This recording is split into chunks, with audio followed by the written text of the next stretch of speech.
feedlot operator. I travel around the world and I talk to people about the proper amount of animal products to have in their diet as being zero.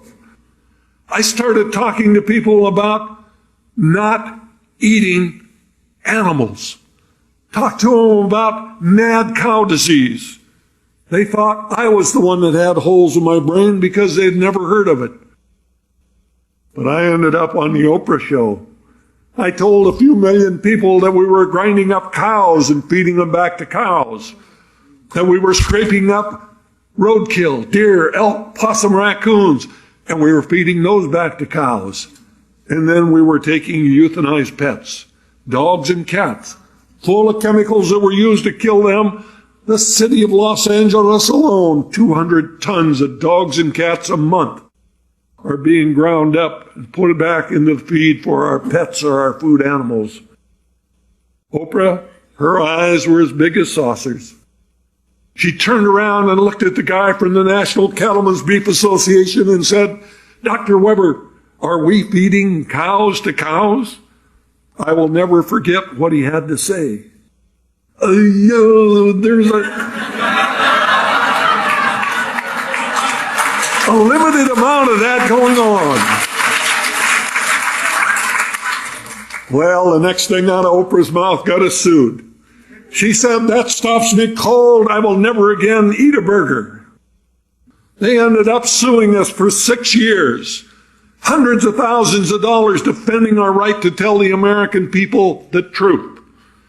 I want you to realize sitting here today that if we don't deal with the truth, if we don't realize the fact that the majority of Americans today are dying from pain inflicted by their fork, we're digging more graves with our fork than any other tool that's out there. When the boat people came to the United States, a little under 300 years ago, we had the deepest, richest topsoil on the face of the earth. In 300 years, we have lost 75% of all of the topsoil that was here. It takes 500 years to produce an inch of topsoil. We haven't been here long enough to produce an inch of topsoil, and we've lost 3/4 of what was here.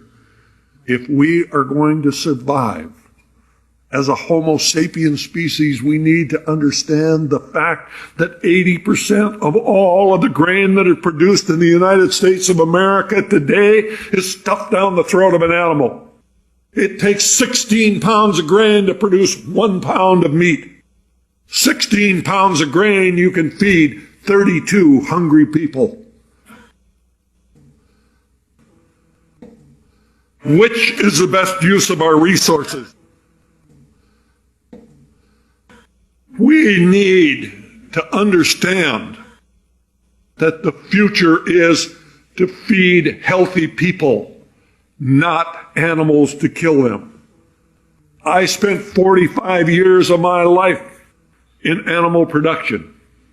I will tell you that what we're doing today is absolutely, totally non-sustainable. I changed from a meat-eating animal production person to a person today that is a vegan, eating nothing with a face, liver, or a mother.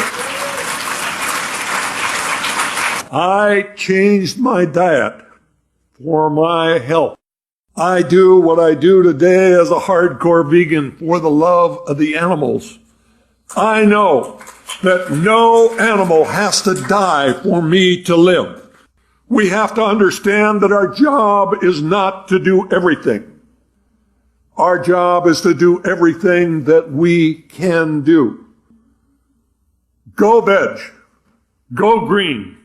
Save the planet. Thank you very much.